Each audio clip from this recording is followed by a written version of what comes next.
अस्सलाम वालेकुम। एसएम राशिद की अदबी दुनिया में हम आपका इस्तकबाल करते हैं और आज पेश खिदमत है एक तारुफ एक ऐसी शख्सियत से जिसे पूरा मगरबी बंगाल अच्छी तरीके से जानता है, पहचानता है। जी हाँ, आज के ज़माने में उर्दू शायरी का कोई उस्ताद मगरबी बंगाल में मौजूद है तो उस शख्सियत का एक ही नाम आपके सामने अब उभर कर आता है, वो है कैसर शमीम साहब। जी हाँ, मैं ज़िक्र करने जा रहा हूँ कैसर शमीम साहब का।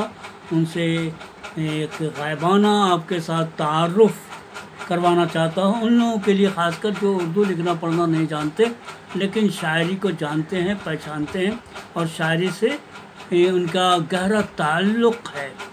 उनकी उसकी शेरनी, उसकी मिठास और गज़ल में जो लचक है वो उनको अपनी तरफ मुतवज्जा करती है। मैं उनके लिए ही उनसे उनका तारुफ़ करा रहा हूँ। यकीनन वो कैसर शमीम साहब को बहुत अच्छी तरीके से जानते हैं। मगरबी बंगाल में ऐसी कौन सी शख्सियत है, अगर उर्दू से थोड़ी सी भी वाक़फ़ियत है, उर्दू से थोड़ी सी भी रग़बत है तो वो कैसर शमीम को यकीनन जानती है। लेकिन आपको बताता चलूँ कि कैसर शमीम साहब की पैदाइश जो है एक मज़दूर घराने में हुई थी और उनके वालिद किसी फैक्ट्री में काम करते थे।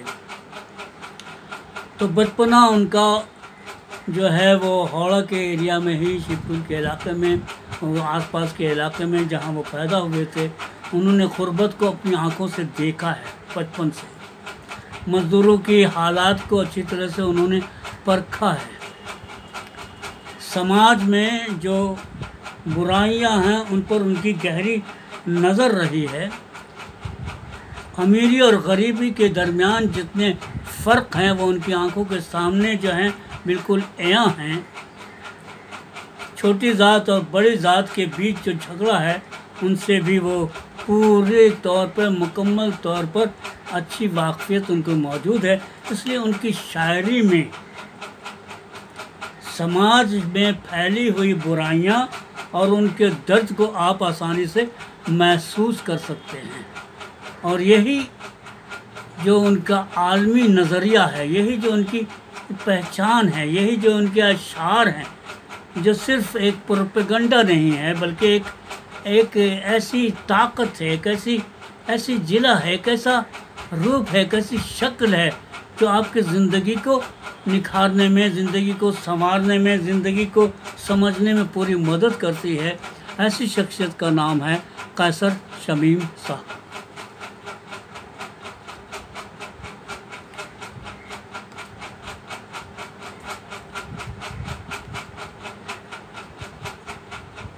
कैसर शमीम साहब का असली नाम जो है वो अब्दुल क़य्यूम ख़ान है। आप शायरी कैसर शमीम के नाम से करते हैं। एक ज़माने में आप अमीद अनेक के नाम से भी अपनी शायरी और अपने राइटिंग किया करते थे। आपकी पैदाइश 2 अप्रैल 1936 ईस्वी में हुगली में हुई। आपने अपनी तालीमी सरगर्मियाँ एमए तक हासिल की और पीएचडी आपने बिहार यूनिवर्सिटी से हासिल किया।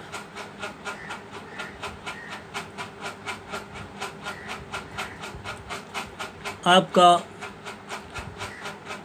ऑक्यूपेशन यानी कि पेशा हमेशा टीचिंग लाइन में ही रहा और आपका शौक़ जो था वो आपको शायरी और तर्जुमा की तरफ लेकर गया और आपने बंगाली ज़बान से और दूसरी ज़बानों से बहुत सारी किताबों को आपने तर्जुमा भी किया। और साथ ही साथ आपने अपनी किताबों के अलावा जो उनकी अपनी शायरी, अपना एक जिस पे वो पूरा इख्तियार रखते हैं, जिस पर वो मेहनत करते हैं, जो उनकी सोचो फ़िक्र का हामिल है, इसके अलावा उन्होंने अपनी ज़िंदगी में बहुत सारी दरसी किताबें भी लिखी जो लोगों के बच्चों के काम आई।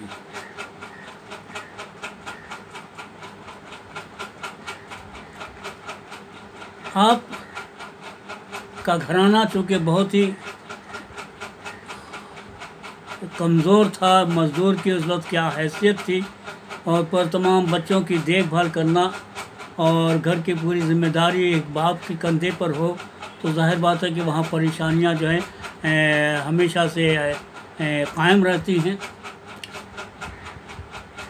और ऐसे में आपका तालीम हासिल करना बहुत मुश्किल काम था, लेकिन आपने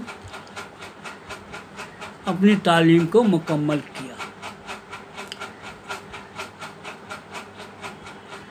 आप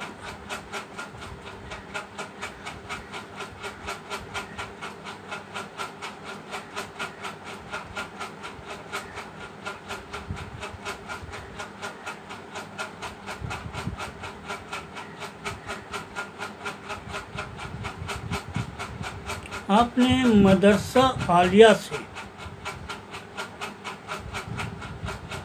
अपनी स्कूल की तालीम मुकम्मल की और आप वहाँ टॉपर की हैसियत से आपने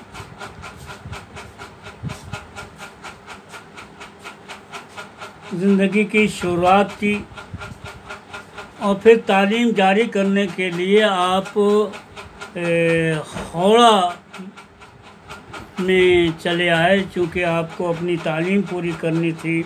और उस तालीम के सिलसिले के लिए चूँकि कलकत्ता से उसका राब्ता था और बीच में एक हावड़ा ब्रिज था, और इस ब्रिज को पार करके ही आपको अपनी तालीमी सरगर्मियाँ को जारी रखने के लिए आना और जाना था। तो आप थोड़ा सा नज़दीक आ गए। और उस ज़माने में आपने दाखिला लिया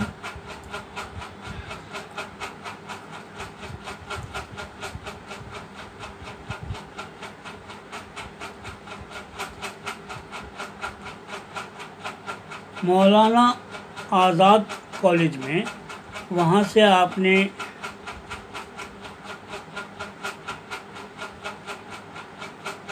बीए किया और फिर आपने एमए किया।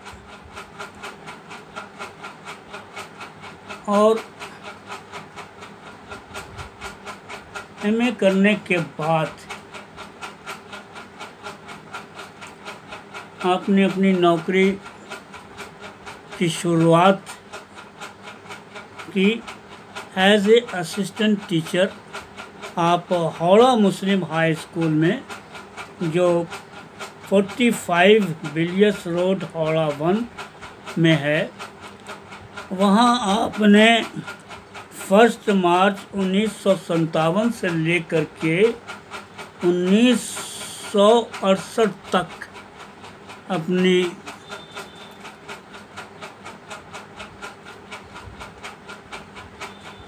नौकरी का सिलसिला वहाँ पर कायम रखा। और फिर उसके बाद आप वहाँ से निकलकर असिस्टेंट टीचर की हैसियत से सीओमो हाई स्कूल 1 नंबर पीटर लेन कोलकाता 73 में आप चले आए। और यहाँ आपने 16 अप्रैल 1968 से लेकर के 30 अप्रैल 1996 तक एज ए मुअल्लिम कायम रहे। उसके बाद वहाँ से रिटायरमेंट होने के बाद आप पार्ट टाइम लेक्चरर खिज़िरपुर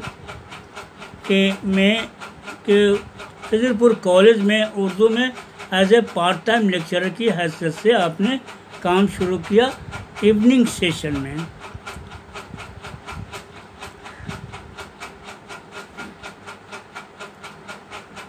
जो 17 अगस्त 1970 से लेकर 30 सितंबर 1970 तक आपने वहाँ पे as a part time teacher काम किया। उसके बाद पार्ट टाइम लेक्चरर खिज़िरपुर के कॉलेज में आपने दिन में काम शुरू किया और 3 मार्च 1979 से लेके 30 जून 1996 तक आपने वहाँ पर अपने काम को अंजाम दिया। फिर उसके बाद होल टाइम लेक्चरर आप खिजरपुर कॉलेज के हो गए और 1 जुलाई 1979 से लेकर दिसंबर 1979 तक आपने अपने काम को पूरे ईमानदारी से निभाया।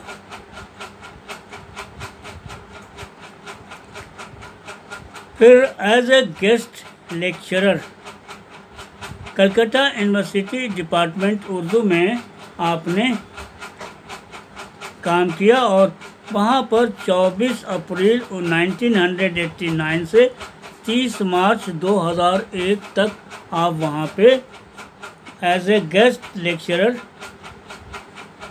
काम करते रहे।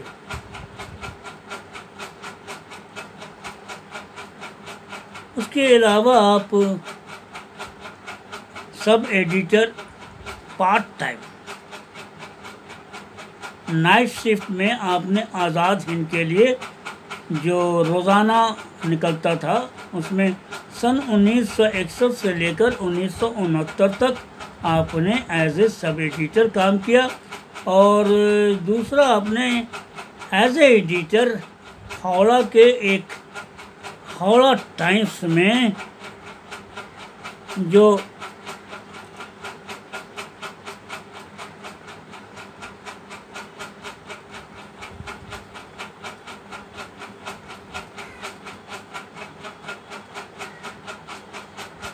हावड़ा टाइम्स में आपने एज ए एडिटर काम किया जो तकरीबन 1970 से 1971 तक कायम रहा। आपको एजाज़ी तौर पर vice chairman West Bengal Urdu academy भी बनाया गया और ministry development and welfare department of West Bengal में भी आपने अपने कारनामाए ज़िंदगी को अच्छी तरीके से अंजाम दिए।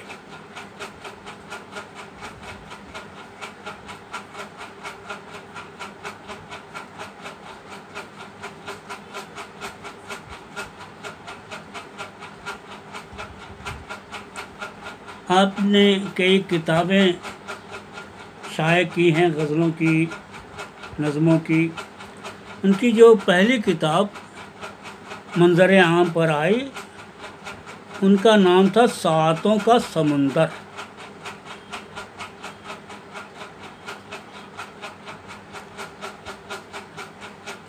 ये सन 1971 में शाये होकर मंज़र आम पर आया। उसके बाद आपकी एक किताब आई त्रिधारा जो हिंदी में है। ये 1957 में मंज़र आम पर आया। 1996 में त्रिधारा हिंदी स्क्रिप्ट आपकी मंज़र आम पर आई। उसके बाद सांस की धार जो गज़लों का मजमुआ है, ये सन 1997 में आवाम तक पहुंची। उसके बाद पहाड़ काटते हुए ये नज़मों का कलेक्शन है। ये सन 1998 में मंज़र आम पर आया। धुंध और किरण ये शॉर्ट स्टोरीज़ हैं जो 1973 में मंज़र आम पर आया और मकबूलियत की सीढ़ियाँ चढ़ता चला गया और लोग उनकी शायरी से महजूज़ होते गए।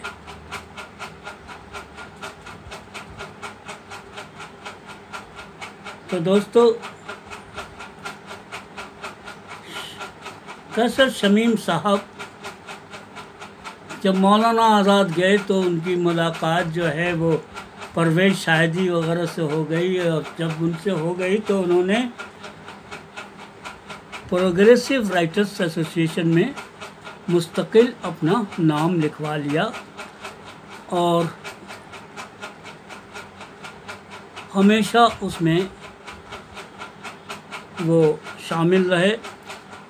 और इस तरीके से उनकी ग़ज़लें, उनकी नज़में वो जो है गरीब मज़दूरों के लिए, गरीब किसानों के लिए, कुचले हुए लोगों के लिए,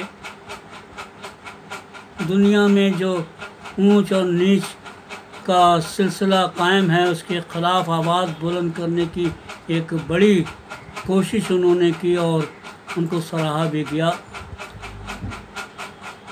उन्हें प्रोग्राम में, मुशायरों में बराबर सदारत का ओहदा मिलता रहा है और वो इस लायक भी हैं।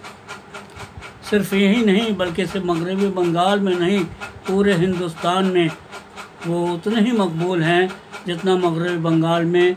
और फिर अगर बात की जाए सही मानों में उनकी पहचान की तो मैं कहूँगा कि शायद ही दुनिया में कोई भी ऐसी जगह है जहाँ उर्दू बोली जाती है, समझी जाती है, पढ़ी जाती है, वो लोग कैसर शमीम को नहीं जानते, ऐसा नामुमकिन है। दुनिया के तमाम लोग अच्छी तरीके से कैसर शमीम को जानते हैं, पहचानते हैं।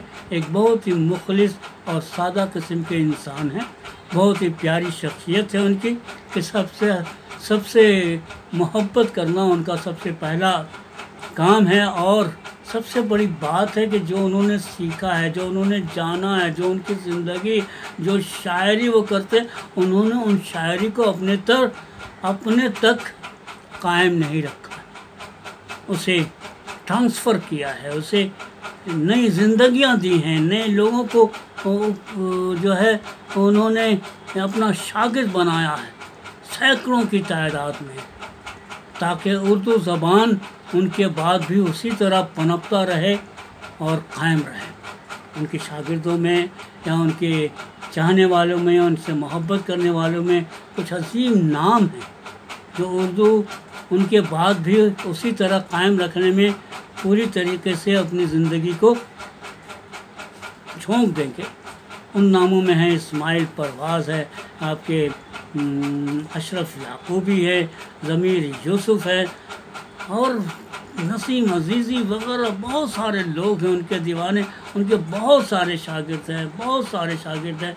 और एक काम उन्होंने किया है ये कि उन्होंने अपने इलाके में एक एसोसिएशन बनाया है, राइटर्स एसोसिएशन, जिसमें वो कल्चरल प्रोग्राम करते रहते हैं, मुशायरे करते रहते हैं, सम्मेलन करते रहते हैं। उसके बाद जो है ये 3 लैंग्वेज को प्रोत्साहन करने के लिए बनाया गया है। इसमें हिंदी, बंगाली और उर्दू के शुआरा और अदीब बराबर अपने काम को लोगों तक पहुंचाते हैं, लोगों तक अपनी बातों को रखते हैं, ताकि वो जो ज़बान है, जो कल्चर है, जो बंगाल की तहज़ीब है, जो गंगा जमनी तहज़ीब है, जहाँ हिंदू, मुसलमान, सिख, ईसाई तमाम लोग मौजूद हैं, जिनकी ज़बानें मुख्तलिफ़ है लेकिन ख़यालात, उनकी सोच, उनकी फ़िक्र वही है जो उर्दू वालों की है, जो हिंदी वालों की है, जो बंगला वालों की है। तो ऐसे में एक दूसरी ज़बान के लोग क्या सोच रहे हैं, क्या कर रहे हैं, वो भी हम तक पहुंचता है। इसके लिए मैं राइटर एसोसिएशन की तख्लीक करने के लिए, उनको मंजर आम पर लाने के लिए और सालों साल से उसे पूरी ईमानदारी से आसमान की बुलंदी तक छूने की कोशिश के लिए मैं जनाब कैसर शमीम साहब को बहुत बहुत बहुत मुबारकबाद पेश करता हूं। और मैं उम्मीद करता हूं कि मेरी बात जो है आप तक यकीनन पहुंच गई होगी और कैसर शमीम साहब से आपके जो लोग नहीं जानते हैं उन तक भी मेरी बातें, जो उर्दू पढ़ना लिखना नहीं जानते उन तक मेरी बातें पहुंच रही हैं।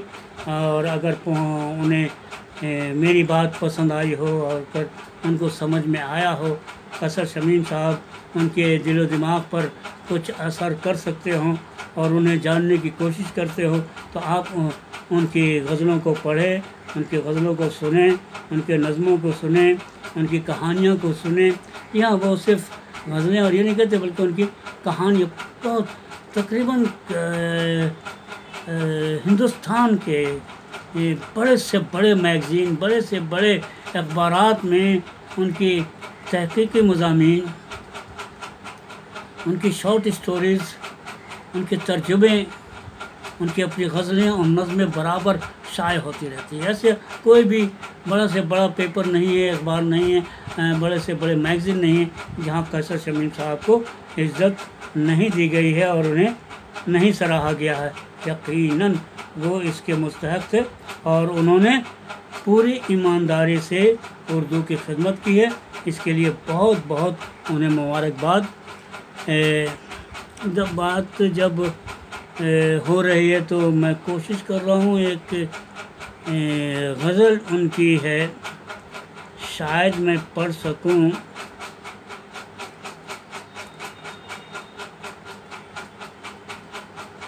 थोड़ी सी शोहरत भी मिली है, थोड़ी सी बदनामी भी, थोड़ी सी शोहरत भी मिली है, थोड़ी सी बदनामी भी।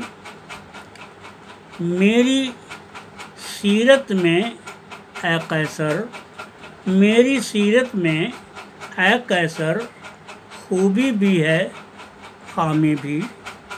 मेरी सीरत में ऐ कैसर, खूबी भी है खामी भी। कितने आशिक संभल गए हैं, कितने आशिक संभल गए हैं, मेरा फसाना सुन सुन कर। कितने आशिक संभल गए हैं, मेरा फसाना सुन सुन कर। मेरे हक़ में जैसी भी हो काम की है नाकामी भी। काम भी हो काम की है नाकामी भी। मेरे हक़ में जैसी भी हो काम की है नाकामी भी। मेरे हक़ में जैसी भी हो काम की है नाकामी भी। महफ़िल महफ़िल ज़िक्र हमारा, महफ़िल महफ़िल ज़िक्र हमारा, सोच समझ कर करवाइज़। महफ़िल महफ़िल ज़िक्र हमारा, सोच समझ कर करवाइज़। अपने मुखालिफ भी हैं कितने और हैं कितने हामी भी। अपने मुखालिफ भी हैं कितने और हैं कितने हामी भी।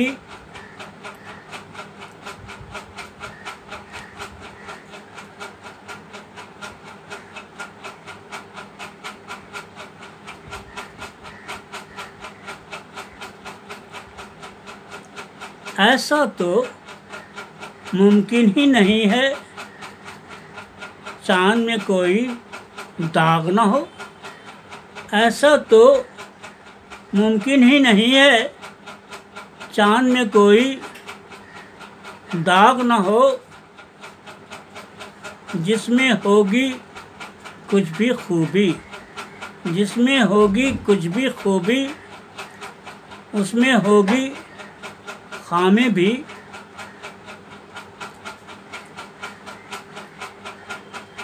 मेरा मज़हब इश्क़ का मज़हब, मेरा मज़हब इश्क़ का मज़हब, जिसमें कोई तफ़रीक़ नहीं।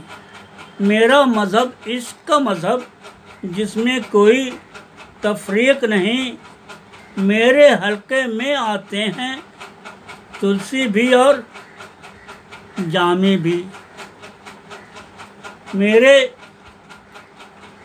हल्के में आते हैं तुलसी भी और जामी भी, यूं न सकूं के लम्हे कैसर, यूं तो सकूं के लम्हे कैसर, यूं तो सकूं के लम्हे कैसर होते हैं अनमोल बहुत, यूं तो सकूं के लम्हे कैसर होते हैं अनमोल बहुत, लेकिन अपने काम आती है दिल की बीमारी भी, लेकिन अपने काम आती है दिल की बीमारी भी।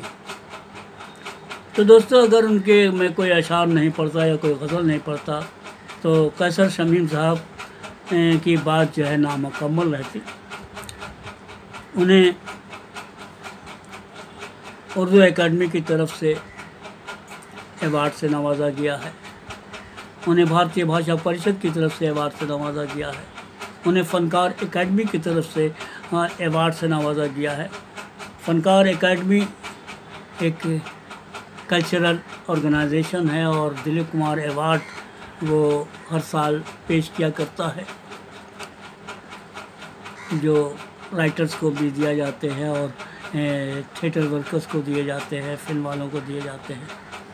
तो दोस्तों, कैसर शमीम साहब की सारी चीज़ें आप तक आ गई हैं। मैं एक बात और कहना चाहता हूँ कि उनकी एक नज़्म फ़नकार एकेडमी के बहुत ही खूबसूरत आवाज़ के मालिक जो मोहम्मद रफ़ी साहब के नाम से पूरे मगरबी बंगाल में जाने जाते हैं, पहचाने जाते हैं। बहुत ही प्यारी और मीठी सी आवाज़ है उनकी।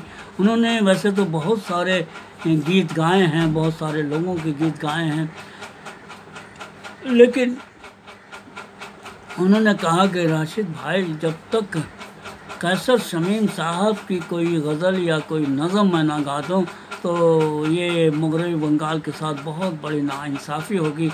तो उन्होंने अपनी एक नज़म भेजी थी, मेरे ख़्याल से मुझे याद आ रहा है कि आज मुझे गाने दो, ऐसे ही कुछ लाइन थे जो उन्होंने गाए हैं।